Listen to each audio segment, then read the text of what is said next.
the story of my guy. Looking forward. Okay. Thank you very much, Bir Krishna. It's nice to be here on this wonderful rainy day. We needed the rain so that everything will grow nicely and we're gonna have nice flowers for Christmas.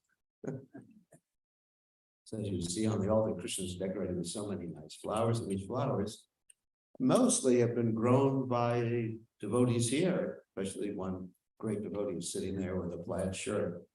The Gopinath. So we want to thank him very much for his work.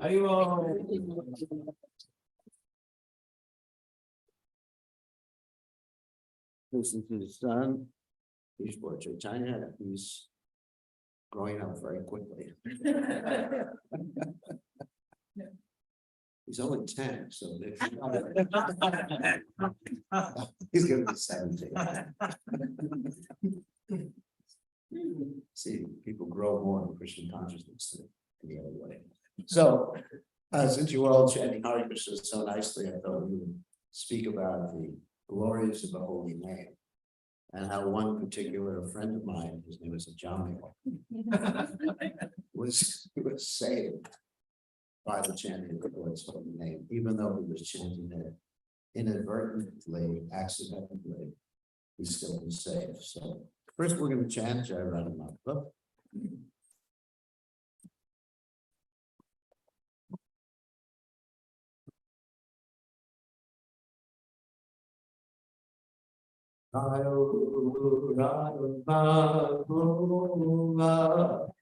Kunyami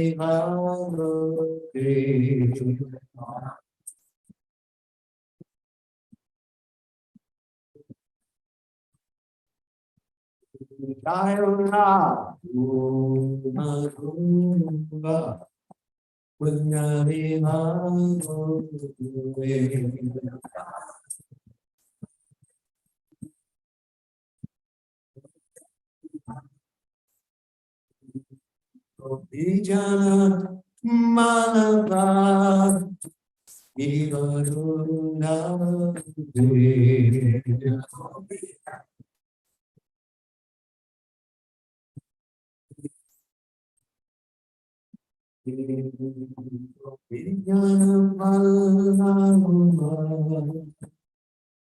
Ivaruna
Hare Krishna, Hare Krishna, Krishna Krishna, Hare Hare, Hare Rama,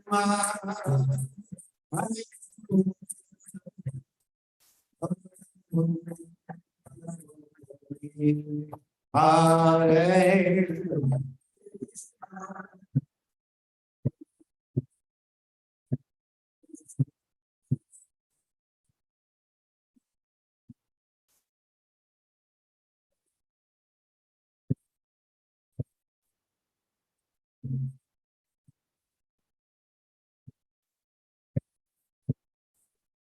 Hare Krishna, Hare Krishna, Krishna Krishna, Hare Hare, Rama, Hare Rama, Rama, Hare Hare.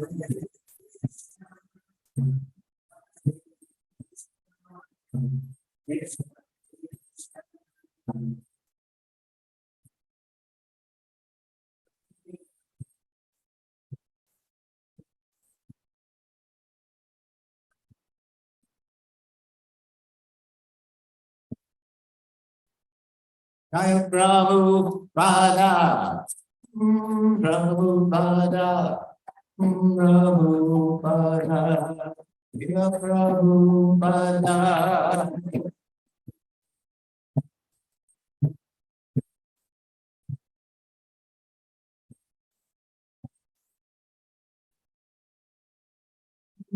Haribo,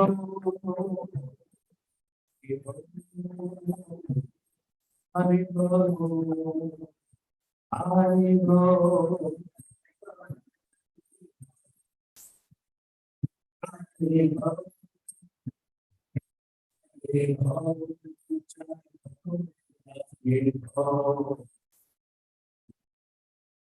Jai Om Vishnupad Paramahamsa Parvati also tell us it's a Shema, His Divine Grace. Abhaya, Charananda Bhaktivedanta Goswami, Srila Prabhupada Ki Jai, ISKCON founder Acharya, Srila Prabhupada Ki Jai, Ananda Goti Vaishnava Vrinda Ki Jai, Namacharya Srila Thakur Ki Jai. Ram say Kaho Shri Krishna Chaitanya Prabhu Nityananda Shidwaita Gadadha Shiva Sri Gaur Bhakta Vrinda Ki Jai Shri Shri Radha Krishna Gopi Gopinath Saim Kunda Radha Kunda Giri Govardhan Ki Jai Vrindavanam Ki Jai Choram Ki Jai Jagadata Sami Ki Jai Yamunamai Ki Jai Shrimati Lasi Devi Ki Jai Samaveda Bhakta Vrinda Ki Jai Gaur Premananda. All glories to the assembled devotees, all glories to the assembled devotees, all glories to the assembled devotees. All glories to Shri Guru and Gauranga Shlabhavad Ki Jai. Om Vishnu Padai Krishna Prastai Pudale. Shivani Bhaktivedanta Swami Namani Namaste Saraswati Devi. Gauravani Pachani Nivashesha Shanyavadi Paschachate Jatani. Om Gana Timananda Shaganan Shlaya Chapsuri. So we're going to tell a story about the holy name of Krishna. And just to give an introduction, the holy name of Krishna is non-different from Krishna. Krishna is the supreme personality of Godhead. And by chanting his name, Nama Chintamani Krishna's Chaitanya Rasa Vigraha Purnashana Nichimukto Vinatvam Nama Namino, you come in contact with Krishna. And because Krishna is the purest person, the most attractive person, the well-wisher of everyone, it's pretty good to come in contact with him. And as the first verse of Lord Chaitanya Mahaprabhu Shikshashka states, that when we chant, it cleanses our heart of all things we don't want, which are called dirty things, so we can realize our true spiritual nature, which is full of eternity, bliss, and knowledge. So that's the benefit. But there's other side benefits too, which we're going to hear about in this particular story. But the main benefit is you become happy, you realize your eternal nature, you don't have to worry about coming back to this world again and again and again and again and again and again and again and again. Oh, we got enough times. You won't have to worry about that, and you go back to live an eternal life of bliss and knowledge. Wow, how about that? So, with that introduction, we'll start the story of the Jamil, and as all stories go, that I tell at least most of the stories I tell, unless they're coming from some movie I watched. But at least this particular story, spiritual stories, come because of the mercy of my spiritual teacher, spiritual master, His Divine Grace, Srila Prabhupada. And Srila Prabhupada was the personality who came to the Western world in 1965 and translated so many Vaishnava literatures, actually something like 60 some odd big books he translated from the Vedic literatures to teach us about the ultimate purpose in life. And I didn't know the ultimate purpose until I came in contact with Srila Prabhupada. My mother had some other ideas about what the ultimate purpose was. She said the ultimate purpose was to please her and become a doctor. And I said, well, that's not too ultimate. Maybe in the meantime, it's pretty good. But ultimate, I mean something that tells me the answer to my questions of where I came from, where I'm going at the time of death. What is life all about? That's what I mean by ultimate. Everything else is just like filler. And just filling in the time, meantime, just treading water, so to speak. So, by the mercy of Prabhupada, who gave us the Srimad Bhagavatam, and some of the stories we're going to tell are from the 5th canto and also from the 6th canto of Srimad Bhagavatam. And the Bhagavatam is based upon a situation, just give me this one thing on the screen, okay, in which this great devotee, Parikshit Maharaj, some of you may have heard about him before, but he was supposed to die in 7 days. So instead of running to his nearest hospital, Duke Hospital or whatever, he had another idea because he understood it was going to happen. It wasn't because of some disease, it was because some animal was going to come and bite him. It was called a snake bird, really bad snake. It was Takshaka. And so he understood it was going to happen no matter where he went, where he hid, no matter how much snake repellent he got. He understood the snake was going to come and bite him. So he thought, well, I better find out what's going to happen when I leave my body, and I better make plans for the next life, because it's like a person getting kicked out of his apartment, or as they say in certain places of the world, flat, getting kicked out of his flat or apartment, and he or she is not getting plans to rent a new one, or at least get a permanent house. You have a choice. You can rent an apartment or buy a house. In many cases, better to buy a house because you can stay there. You don't have to pay rent. Of course, you do have to pay taxes and other things. Insurance, that's another issue. So Parikshit is asking Shukadeva, why am I here? And ultimately, he gets to this point in the Bhagavatam. Why are different personalities put into different situations in this world? If there's God, this is called theodicy, this question. Where's the justice? Why are different living entities put in different situations? Why are some people born with a silver spoon in their mouths?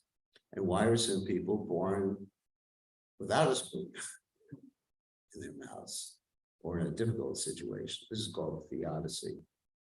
And so this is a really important question to be asked if we're going to understand about the existence of a supreme controller or a supreme person. So Shukadeva Goswami explains in terms of karma and in terms of something we call gunas. In this world, there are 3 gunas. Guna can mean rope in Sanskrit, and also it means modes or forces that influence our consciousness.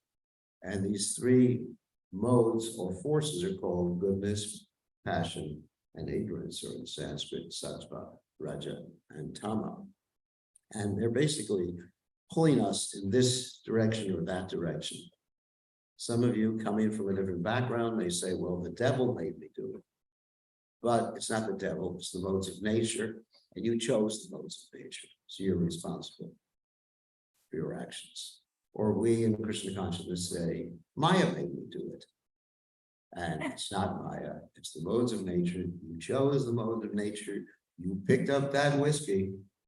Nobody forced you to pick up the bottle of whiskey and jug it, or lug it, whatever you call it. Nobody forced you. You chose to do it. So that's why there's different grades of life, depending upon the different modes of nature, different species of life, And we have three modes of nature, but if you do all these different permutations and combinations of the modes, you get to millions, precisely. But you can even get to more, but in the beginning number is 8,400,000 basic permutations. And then you permute it, do more permutations times 3 times 3 times 3 to the nth power, and then you get a lot of different variety. That's why even everybody is in this room, hopefully you're all the same species. Let me check. Yes, you're all the same species, human species, Homo sapiens, right? Anybody here is not a Homo sapien? No. Neanderthals. So you're all the same species, but there's so much variety. There's so much variety, even the eyes, just like I have this service that I am a member of. When I go into the airport, they scan my eyes. Ooh, and they can tell who I am. It's like magic. And so therefore, even my eyes, or the patterns in my eyes, are so much different than everybody else in this earth planet. Isn't that amazing, all that variety? So the modes of nature, like 3 colors, primary colors, they can combine and give us an unlimited number of colors and shades. So that's why there's all these different things, 3 modes of nature. And so there's different entities in different modes of nature. You see some of the entities, I think you've seen them there. Some are like in higher worlds, some are in this world, and some are in places that are pretty nasty, or an animal species, or perhaps even worse. So there's different living entities, different modes. And some are, these are ostriches. Ostriches with human clothes on. Anyway, so some are aware of what's right, because there is right and wrong. There are good choices and there are bad choices. And some are aware of good, bad choices, and they still make the bad choices. Some are not aware. So if you're not aware, then the reaction, which is called karma, is not as severe as when you are aware. For example, in the 5th canto of Bhagavatam, it talks about those who are Brahmins. Some of you here might have been born in Brahmin families from India. And so Brahmins get a heavier reaction, karmic reaction than those who are not Brahmins. So, for example, if someone,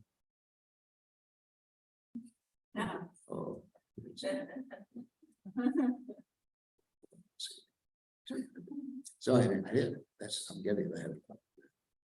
For example, talking about karmic reactions, so there's the old law, as you sow, you shall reap, right?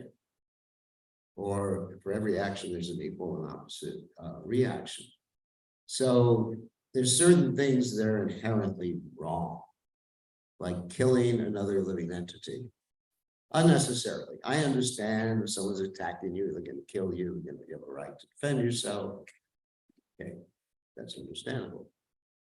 But if you have plenty of vegetables in your neighborhood Walmart, and you still go and kill someone, not a person, of course, hopefully. Don't have too many cannibals here in America. If you kill an animal unnecessarily to feed yourself when you don't need to do that, there's a karmic reaction. But if you don't know that there's something wrong with it, it's less of a karmic reaction than when you do know. Does everyone understand what we're talking about? Like if you do know, if you're a Brahmin, sorry I'm offending anyone here. If you're a Brahmin and you should know, and you do something like that, heavy reaction. And if you're just like Joe Blow, anyway, whatever, an ordinary person, you won't get such a heavy reaction. So we have this saying now in America, which is what? Follow your passion. Yeah. So Of course, that's a new way of saying what we used to say when I was a young whippersnapper. We used to say, do your own thing. If something feels good, it's good for you. You remember? And none of you remember. He would remember. But the rest of you, Satyavrata's too young to remember this. Yeah. Yeah, he comes from real Brahmin. No, actually, Vaishnav thing. So anyway, so it's like that, it's follow your own passion, but some things we get passionate about things. We're not just talking about love and exchange, so-called passion. We're talking about just being enthusiastic to do something we like to do, and it may not be the best thing for us. Like, for example, we like to eat certain types of food, and if we have a liver disease, let's say if we like fried food, and there's something wrong with our liver, we have cirrhosis, then basically it's not a good idea. Don't follow your passion, or else you'll be passionately dead. Isn't it? Don't follow your passion then. So anyway, so basically we should understand what's the right thing. Forget about the words right and wrong, okay? Because that's really heavy nowadays. You can't say right and wrong anymore. It's not politically correct. Let's talk about things that are karmically heavy and things that are karmically good. Okay, it's better to talk about things like that, because if you say right and wrong, don't judge me. Well, there are certain laws of nature that are pretty judgmental. There's a law of gravity. Like, why does this garland keep falling when I keep picking it up? Does anyone know? It's a law of gravity. Don't judge. But there are laws of nature, right? Like if you eat a certain food, you get certain sicknesses. These are called NCDs, and no, everybody knows what NCD is. Non-communicable diseases. That means like diabetes, right? And things like that. In other words, you can't give someone diabetes. Don't shake my hand, I may get you diabetes. I mean, there's certain diseases that you communicate to other people. I mean, like COVID.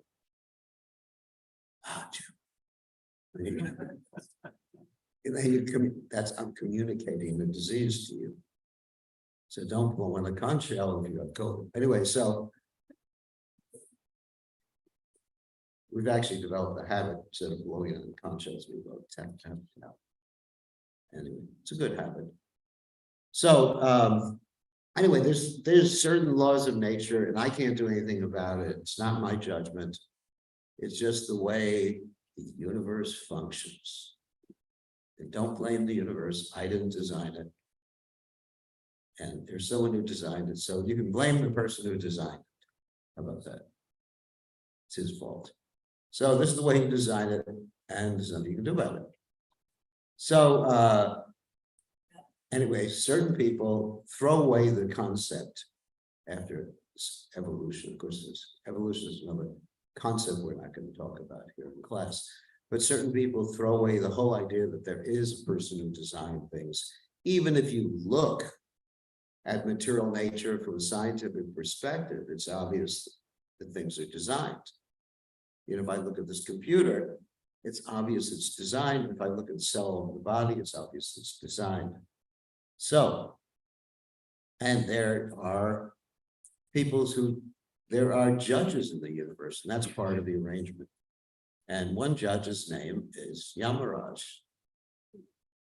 And he has an assistant who is this computer operator. His name was Chitragupta. I don't know if they actually use computers, but somehow or other they take records. Or however, whether it's the Akashic record. Everyone's heard of the Akashic records before. Some of you might have heard about that. Or it's the Akashic record, or somehow or other it's imprinted in the universal records. And so he arranges for this particular thing, because there has to be some universal management, because without management, things fall apart. As much as we don't like managers, or we don't like to be managed, right? Does anyone like to be managed, told what to do, get a job? No, nobody likes that.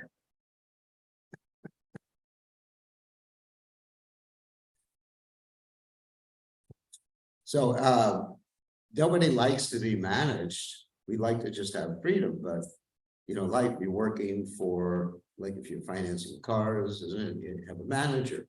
So unless you happen to be the boss, like Elon Musk or something like that, then you have God who's above you. So anyway, everybody has a manager. And so there's universal managers too. And there's a person who manages the karmic stuff. And his name is Mr. Yamaraj, which basically means the king of restrictions and king of managers. And he has to take account of everything.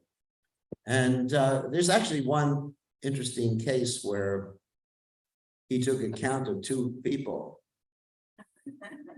You may know them. They're other two friends of mine from the university. Their names are Jagai and Madai. And they, at least on the weekends, they were getting drunk and doing all sorts of things like that. No, really, they weren't from the university. Their historical personalities were about over 500 years ago. And they used to abuse people.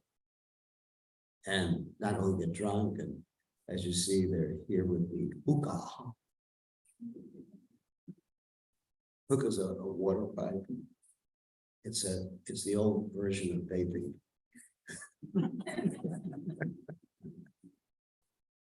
Right? Basically very similar. So nothing's new under the sun. So there they are, and they did so many bad things. They were from a Brahmin family, so we're supposed to get a really heavy reaction. And basically, they got a chance to be forgiven when they, as they say, repented or took up the right process.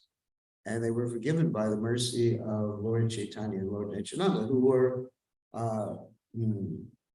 appeared in this age a little over 500 years ago. And they're the most munificent avatars. Avatar means the person who descends of the Supreme Personality of Godhead. Otherwise, they would have had to endure quite a few sufferings, and some of them you see here. Not so nice, not so nice. And it's not a very nice place. Certain places, even you may say, well, I don't believe in hell, but actually there are places on this earth planet that are pretty much hellish. I mean, certain countries in this world where people don't get enough water, people don't get enough food, they're dying of malnutrition, kids are being tortured. I mean, people are being kidnapped. I mean, there are a lot of hellish things going on even in this world. So even forget about those things like that. So there's different punishments for different activities. We're not going to get into the details because that might scare some of you. So these are just some pictures. Oh my God, maybe a little too much for the Sunday program. So, and some of these are mentioned in the 5th canto of Srimad Bhagavatam. Here you see a picture of the 6th canto. 5th canto goes through the whole list of all these different things that may happen to someone who is not aware or doesn't act consistently with these laws of nature. So, therefore, the question in the 6th canto is raised: how can people be relieved of these different sufferings? If someone has this reaction according to the laws of nature, what is the solution? Like, I did a whole bunch of things. Even me, it's as hard as it is to believe. When I was young, I wasn't exactly a lily white saint, and even now I can't say I am either. So what do we do if we in the past we've done so many things? How do you wipe the slate clean? Is a good question. How to avoid getting this reaction, which is sort of like it's karma, but it's sort of built into the material nature, like the law of gravity. How do you avoid it?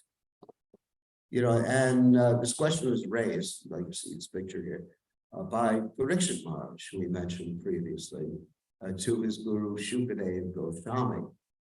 And this is in the banks of the river, Saraswati River. And Shukadeva wanted to test his disciple. He wanted to give him the wrong answer, just to see if his disciple was alert. You know, sometimes when you're testing someone, you'll give them the wrong answer and they're supposed to correct you. I just remember when we used to take a driving test, the person who's giving the test would give us directions to do something illegal. This is not India. In India, you're supposed to do illegal things. You're taking a driving test, but they give us directions to do something illegal. All right, you're allowed to make a left turn on a red light. And you're supposed to say, whoa, you're wrong. So it's a test. So in the same way, Shukadeva Goswami gave his disciple the wrong answer. He said, well, the way to overcome all these reactions is something called prayaschita. So prayaschita means atonement. Here you see, well, what I used to do, lying on a bed of nails.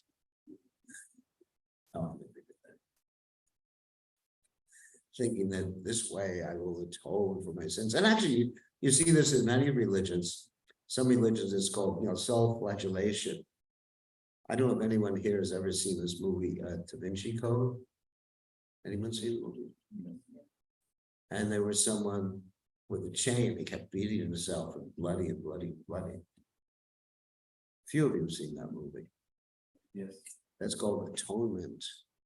Or, you know, in certain religions, they would wear something called a hair shirt, or they put themselves, I just like one time I went to, where's that? Oh, Ripley's Believe It or Not. Anyone's been to Ripley's Believe It or Not yet? Yeah. And go down to the bottom floor. It was the one in New York. I'm not sure if they still have the one in New York. But you go down to the bottom floor, it shows the medieval monks, what they used to do to sort of atone. And there was one thing, the rack. It's good for the back. Yes, like a chiropractor. So there was a rack there, and there was some sort of like sarcophagus where someone would go inside. There'd be pins on all the different sides.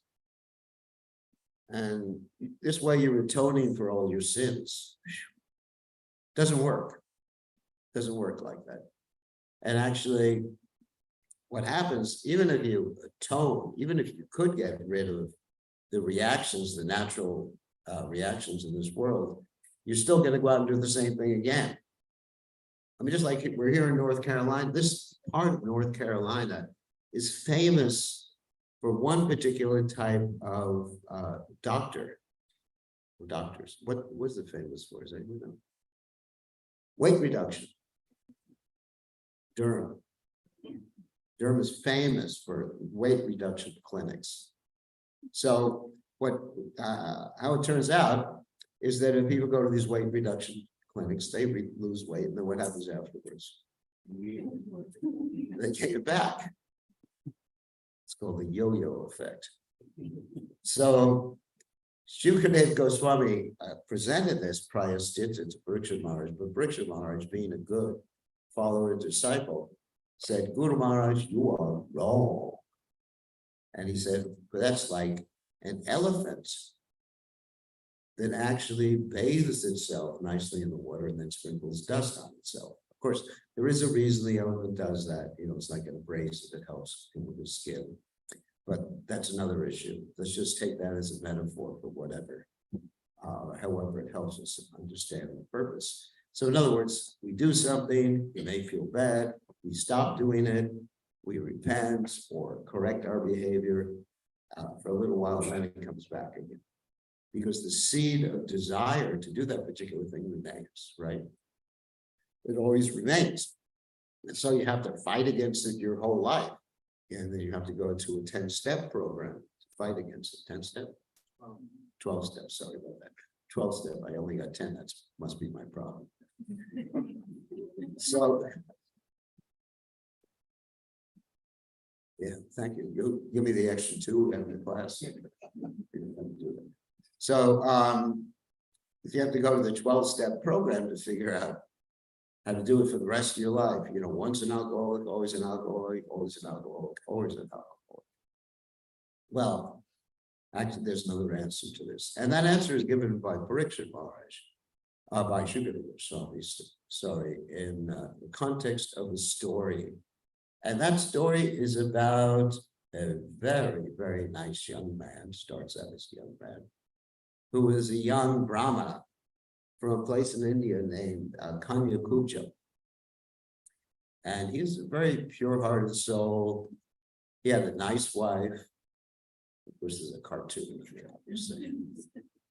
This looks so nice in the cartoon. Anyways, he had a very, very nice wife. But then one day, he was out collecting flowers and fruits for, I guess, for his father. And he saw a man embracing someone who wasn't so nice and just simply what we call a gold digger. You know what a gold digger is? Nobody knows. So a gold digger is someone who simply is interested in your money. And she was not exactly, let's say, the most chaste person. So he became attracted to her and he gave up his own wife. He rejected her. This is not him and his wife. Not him and his gold digger. And he accepted the gold digger. This is his mother and father who he mistreated and basically drove them to death. You know, he practically starved them, mistreated them, and in disappointment, they died, gave up his nice parents, wasted so much money. In other words, flushed it all down the toilet. And this gold digger, it's an interesting way to express this, isn't it? Gold digger. So she just made him get more and more and more and more money. So basically, he had to take up a life of crime. Here's a picture of him later on in life. And he began to steal and engage in other nefarious activities to maintain himself and the gold digger. And he began to drink a lot, you know, really went into severe depression. He was a mess. He was eating contaminated food, you know, that really affected his conscience, because whatever you eat affects your consciousness. Whoever cooks for you, their consciousness affects the food, which affects your consciousness. It's a fact. So his mind got really worse and worse and worse. Eventually, with the gold digger, he had 10 kids. It's not a picture of him again. Don't get offended. Is that actually 10? Let's see. 1, 2, 3, 5, 6, 7, 8, 9, 10. No, it looks like 1, 2, 3, 4, 5, 6, 7, 8, 9, 10. That's right. Okay. He had some girls too. So eventually, he had 10 children, and the youngest one's name, he gave him a nice name because he remembered from his youth a name of Krishna. We're talking about chanting the holy name. And the youngest one's name, he gave the name Narayan. Okay, so by this time, he was like 80-something years old. And he was really attached, you know, usually attached to the youngest one more than the oldest one. I discovered that when I was a kid. I was the first son, and then there was a second one, and then that was it for parental affection. That was traumatic. So anyway, so he was very attached. Just joking.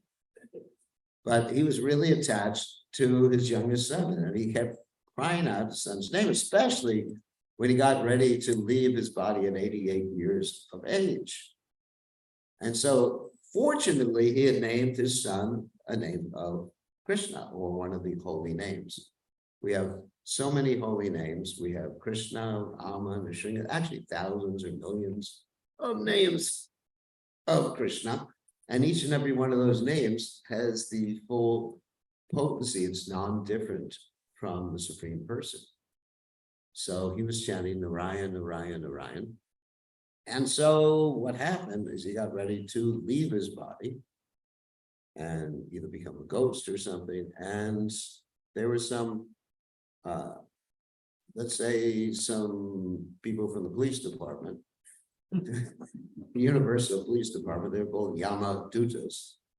They came to punish him in terms of taking his soul out and doing certain things with the soul. At the same time, some agents of Krishna came, they're called Vishnu Dutas, came to save him because he had been chanting with great attention. And without offense, of course, not with devotion, but at least accidentally, he was chanting the name of Krishna, one of the names of Krishna.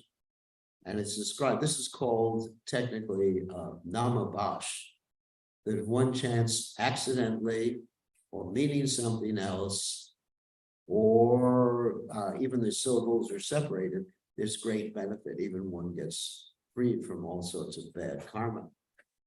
So jokingly, derisively, meaning something else, there's a whole change of heart. So he got saved. So he didn't go back to the spiritual realm at that particular point. Later on, he had to perform austerities. And later on, after performing austerities and realizing he had made some mistakes in life and rectifying those mistakes, he was able to enter into the spiritual realm. So what happened is that those people who were members of Yamaraj's police force, the Yamadutas, who were supposed to take him away and punish him, got confused that they were stopped in their activities. You know, it would be just like if someone had committed a crime and the SWAT team arrives at your house, right? And it's interesting metaphor. And then the president of the United States issues a pardon. That may happen. So that's another issue. So the president of the United States, okay, let's bring it down to the modern day. Let's say someone breaks into the Capitol building of the United States Congress. And they have a court case against them. And then the next president of the United States, I'm not using any names, it's all protecting innocent people, decides to issue a pardon. Oh my God. And so the police are thinking, who's in charge here? Who's the controller? So they get really frustrated, isn't it? I mean, they spend so much time finding out who had committed the crime, staking out the house, sending the SWAT team in, right? You know what SWAT team is? Everybody knows it. And they spend so much time, and all of a sudden, the guy's let off scot-free. It's kind of frustrating, isn't it? You know, you go to court, there's like this, you know, just using a modern example as a metaphor right here. You go to court, so much investigation, everything going on. Huh? All for nothing. So these Yamadutas, they go to Yamaraj, their boss, and say, what's happening here, boss? They say, how many controllers are there? Is there someone above you? And who are the persons who saved this Ajamio from us? Yeah, you better tell us. And so this Yamaraj describes the position of himself and other secondary controllers in this universe, which in the Vedic system are called demigods, and in relationship to the supreme controller. And here's some quotes about this. And so he talks about religious principles that are actually only given by God. Now, many people, they try to invent their own spiritual principles or religious principles. But there's an interesting, this is a quote, to give the quote in Sanskrit, Dharmam tu sakshat bhagavat pranitam, that Dharma or spirituality, religion, whatever you may call it, can only come from above, not from below. In other words, I cannot come up with my own system of religion, and if I do, or a system of spirituality, it's simply speculation and won't be very useful. So this quote is very interesting. It's from the Srimad Bhagavatam. Real religious principles are enacted by the Supreme Personality of Godhead. Although fully situated in the mode of goodness, even the great rishis, you can't read the writing there, it says Sanskrit diacritically, which didn't translate well, who occupy the topmost planets cannot ascertain the real religious principles, nor can the demigods or the leaders of Siddhalokas, one of the higher planets, to say nothing of ordinary human beings, asuras, ordinary human beings, Vijayadharas, or Charanas. And here's the key. Devotional service, beginning with the chanting of the holy name of Krishna, is the ultimate religious principle for the living entity in human society. And the description about the Jamil, it should be understood that if one is easily relieved from all sinful reactions by chanting the holy name of the Lord and chanting of his qualities and activities, this is the only process recommended for relief from sinful reactions. Even if one chants the holy name of the Lord with improper pronunciation, he will achieve relief from material bondage if he chants without offenses. A Jamil, for example, was extremely sinful, but while dying, he merely chanted the holy name, and although calling his son, he was trying to indicate his son, he achieved complete liberation because he remembered the name of Narayana. And then we'll skip over to the next one. This is, actually, it's important. Considering all these points, therefore, intelligent men decide to solve all problems by adopting the devotional service of chanting the holy name of the Lord, who is situated in everyone's heart and who is in mind of auspicious qualities. Such persons are not within my jurisdiction, that's the jurisdiction of Yamaraj, the person who's in charge of these particular laws of nature, for punishment. Generally, they never commit sinful activities, but even if by mistake or because of bewilderment or illusion, they sometimes commit sinful acts. They are protected from sinful reactions because they always chant the Hare Krishna Maha Mantra. So let's skip this one. So this another quote, my dear servants, please bring to me only those sinful persons who do not use their tongues to chant the holy name and qualities of Krishna, whose hearts do not remember the lotus feet of Krishna even once, and whose heads do not bow down even once before Lord Krishna. Send me those who do not perform their duties toward Vishnu, which are the only duties in human life. Please bring me all such fools and rascals. So here's, whoops. This is one of the final verses. Shukadeva Goswami continued, my dear king, the chanting of the holy name of the Lord is able to uproot even the reactions to the greatest sins. Therefore, the chanting of the Sankirtan movement is the most auspicious activity in the entire universe. Please try to understand this so that others will take it seriously. One who constantly hears and chants the holy name of the Lord and hears and chants about his activities can very easily attain the platform of pure devotional service, which can cleanse the dirt from one's heart. One cannot achieve such purification merely by observing vows and performing Vedic ritualistic ceremonies.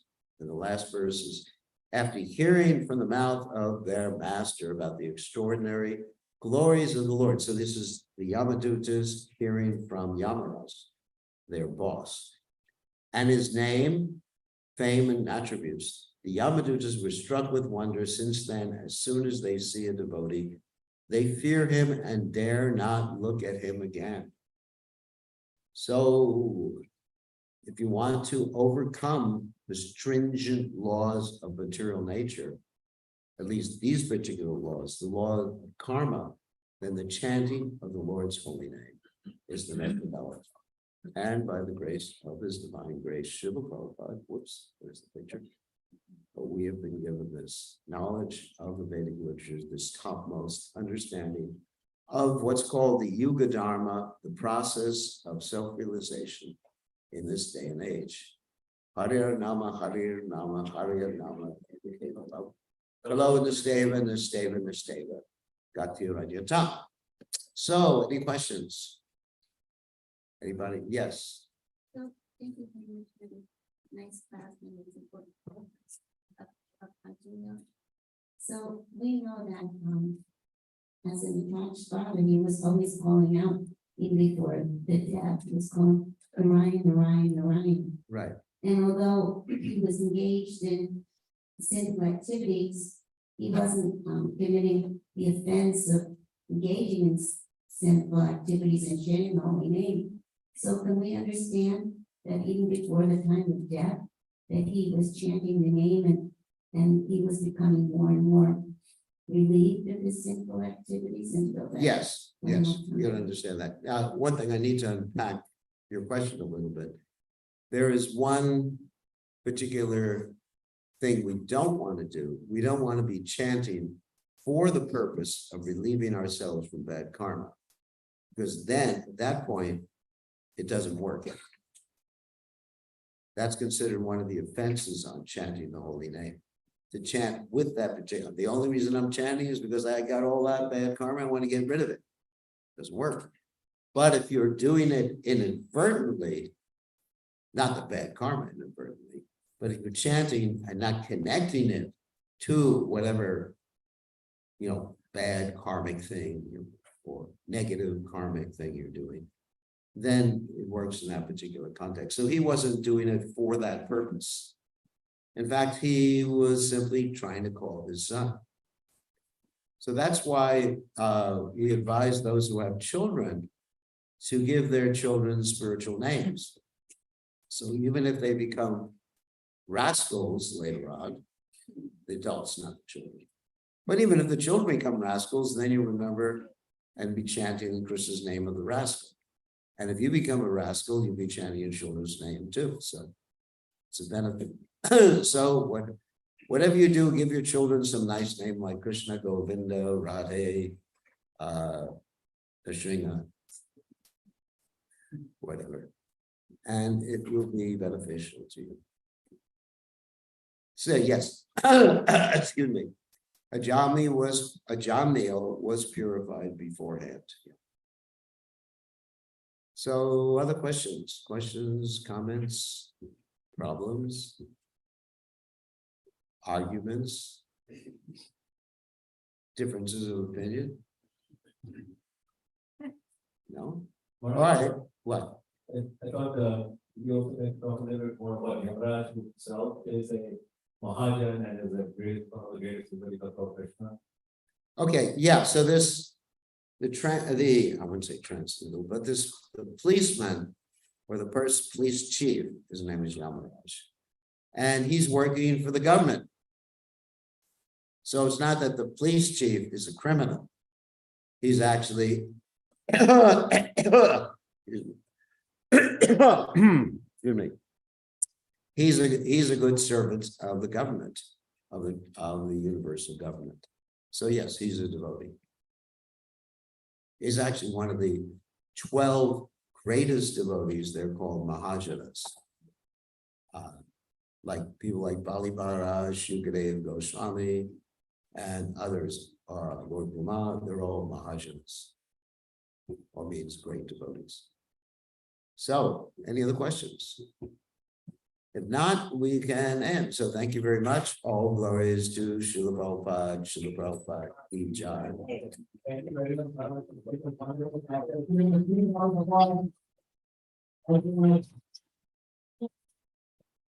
Reminding us about the story of the novel and so mention some of the key points, such as the laws of nature. They are there.